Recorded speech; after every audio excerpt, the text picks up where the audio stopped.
أعزائي التلاميذ السلام عليكم ورحمة الله.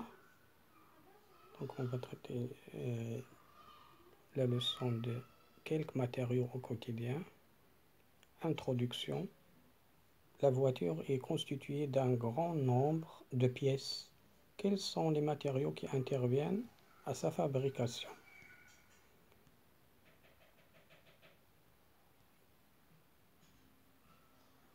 Donc on utilise dans nos foyers, au laboratoire, ou dans quel site, de nombreux objets fabriqués de matériaux aux propriétés variées. Donc regardez ici, donc voilà les objets utilisés dans le laboratoire, ici c'est les objets utilisés dans nos foyers. Donc quelle différence entre objets et matériaux?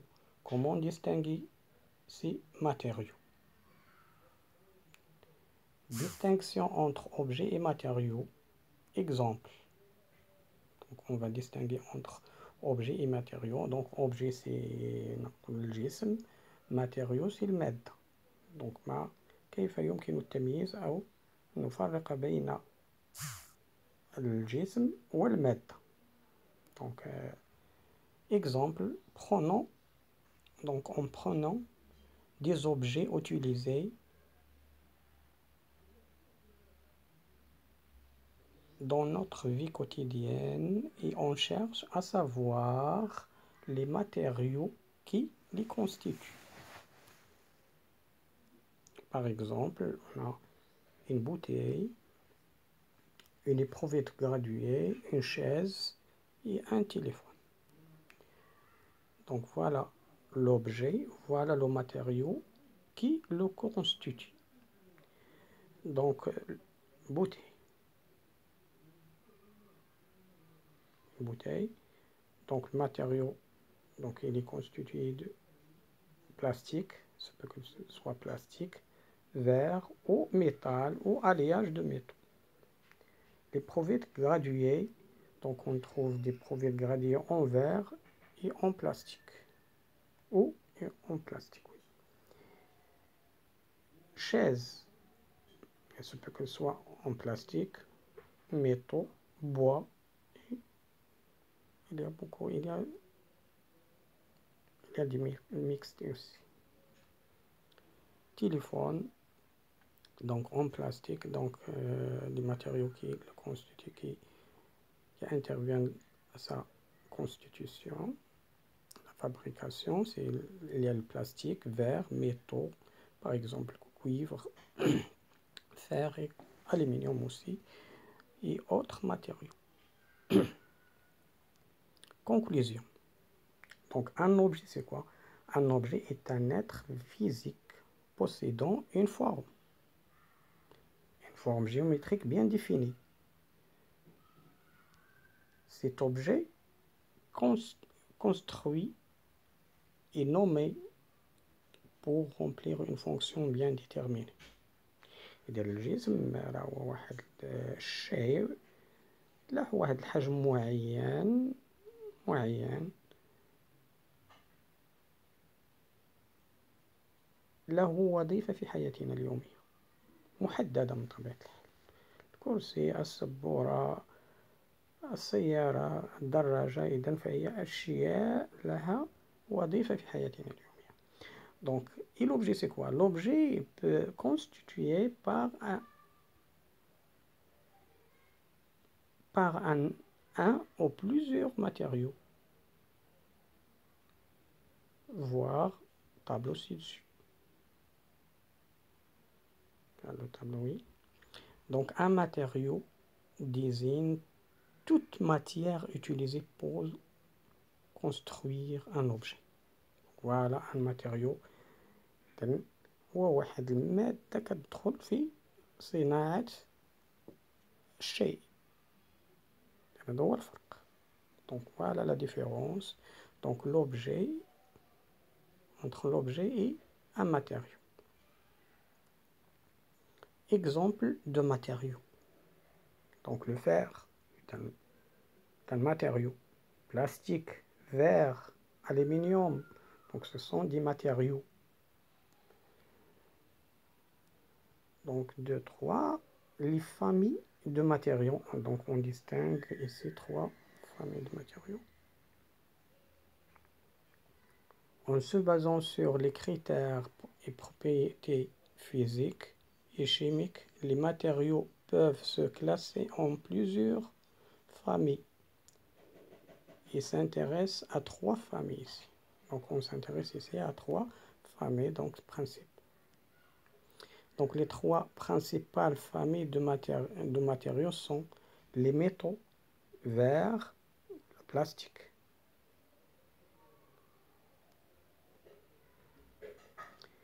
Donc remarque, en plusieurs familles précédentes, on trouve parfois d'autres familles comme le céramique organique aussi. Donc ce sont des matériaux organiques. Quelles propriétés de matériaux? Donc les propriétés des métaux, pardon, ici les propriétés des métaux. Donc il y a les métaux aussi. Donc on peut citer plusieurs matériaux appartenant à la famille des métaux comme le fer, le cuivre, l'aluminium, l'argent, l'or, le zinc, l'étain, etc. Ils sont plus utilisés dans l'industrie. On utilise dans l'industrie les métaux. Les métaux c'est المعادن.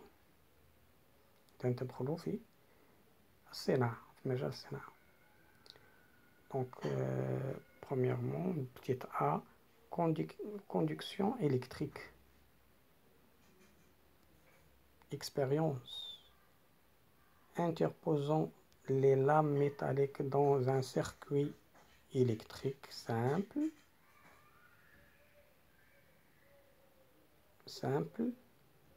comme du cuivre, aluminium, fer, comme du cuivre, aluminium, fer.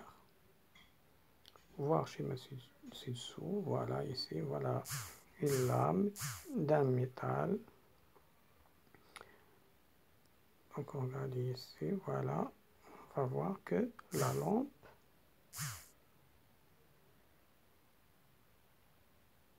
voilà ici. Donc on dit que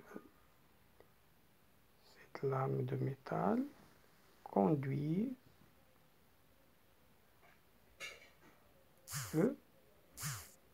l'électricité. Donc elle conduit l'électricité. Donc la lampe s'allume. Signifie que le courant passe.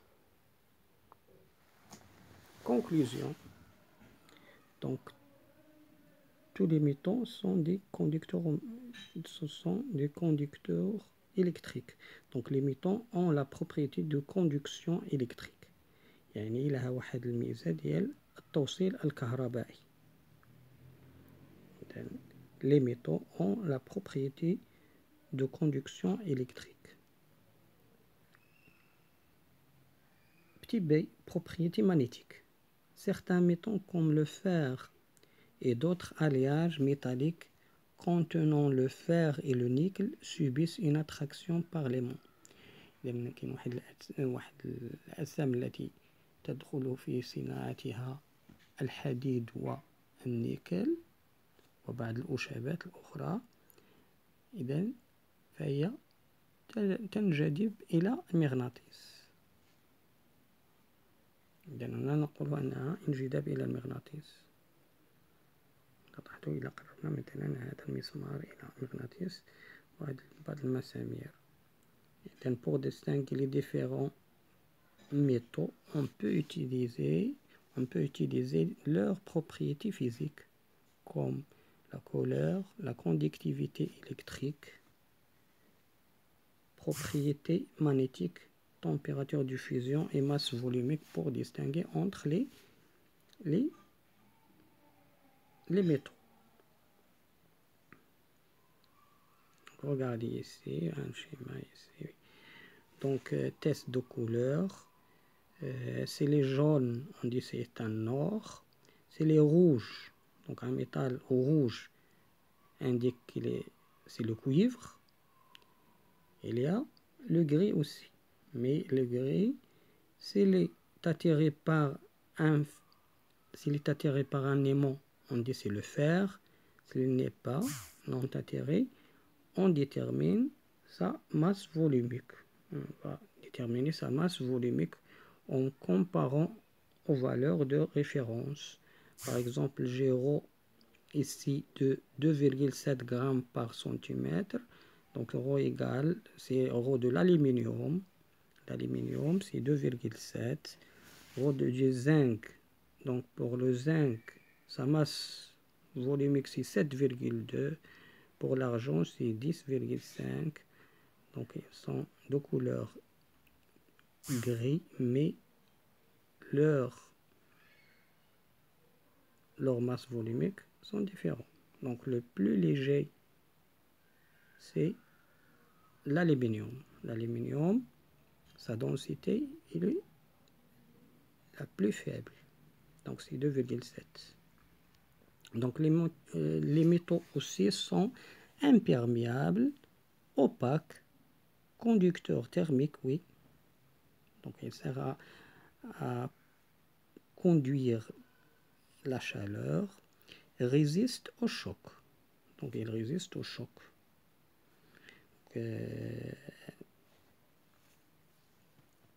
Donc les métaux résistent au choc. Donc quelques propriétés du plastique. Propriétés du plastique. Voilà les propriétés. Regardez le plastique.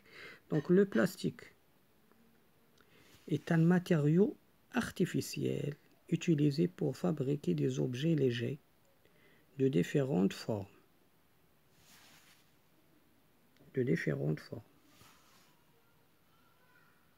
Identification de quelques types de plastique par le logo de recyclage. Donc on désigne un logo.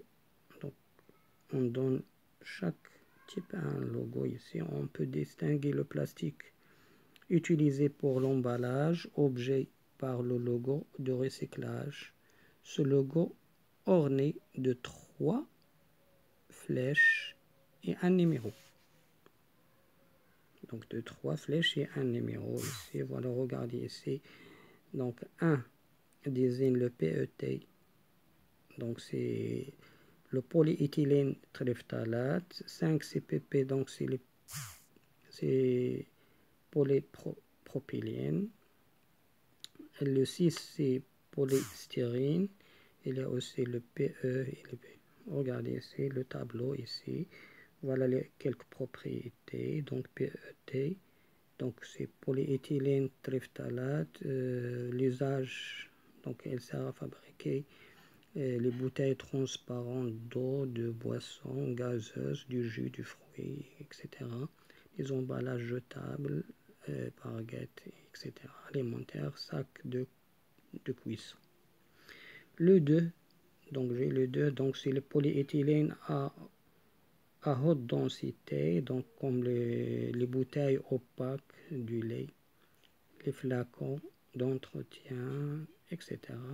Donc le PVC, donc c'est le 3. Le PVC, donc c'est le polyéthylène, pardon, le polychlorure de vinyle, surtout les jouets, et c'est donc elle sert à fabriquer les jouets, les tuyaux, les rideaux de douche, les couches, rarement alimentaires, comme fromage ici et bouteilles. Donc le 4, le PEPD, donc c'est le polyéthylène à basse densité, comme le sac de congélation, les poches alimentaires, films alimentaires, les baguettes ici. Donc pour le 5, c'est le polypropylène réutilisable. Donc c'est récipients alimentaires, les pots alimentaires comme yaourt, etc. Donc Donc on distingue les matériaux plastiques par le test par flottabilité. Donc elle flotte sur l'eau ou non. Le plastique flotte-t-il dans l'eau douce? Si oui, donc si oui, il s'étire-t-il beaucoup? Si non, c'est le PP, donc c'est le polypropylène. Si oui, il se colle-t-il? Donc on va poser la question, se colle-t-il sur lui-même dans l'eau salée? Si oui, c'est le PEBD. Si non, c'est le PA, donc c'est PEHD. Il ne flotte, s'il ne flotte pas, donc c'est comme flotte-t-il dans l'eau salée? Si oui, c'est le PS. Si non, c'est... Donc on pose la question, se rétracte-t-il dans l'eau bouillante? Se rétracte يعني هل يتقوس في الماء المغلى? Si oui, c'est le PET. Si non, c'est le PVC. Donc regardez ici le PVC, c'est non. Donc il ne flotte pas sur l'eau ne salée ni nulle, mais aussi il ne rétracte pas dans l'eau bouillante. Troisièmement, donc c'est comme un récap, donc récapitulation ici. Donc les métaux, ce sont des conducteurs électriques thermiques. Ils résistent au choc, imperméables au fluide, donc gaz et liquide, donc c'est ça. Opaque, malléable. Donc, malléable, on peut déformer, on peut les déformer. Donc le verre, donc il est isolant électrique, résiste aux actions chimiques, imperméable, transparent et translucide, fragile. Ils sont fragiles. Pour le plastique, c'est un isolant électrique, résistant aux actions chimiques sauf pour quelques éléments, imperméable. Il y a de plastique transparent, translucide et opaque, les trois types. Il est malléable. Il est malléable. Donc voilà, on a terminé ce chapitre. Donc au revoir et à la prochaine.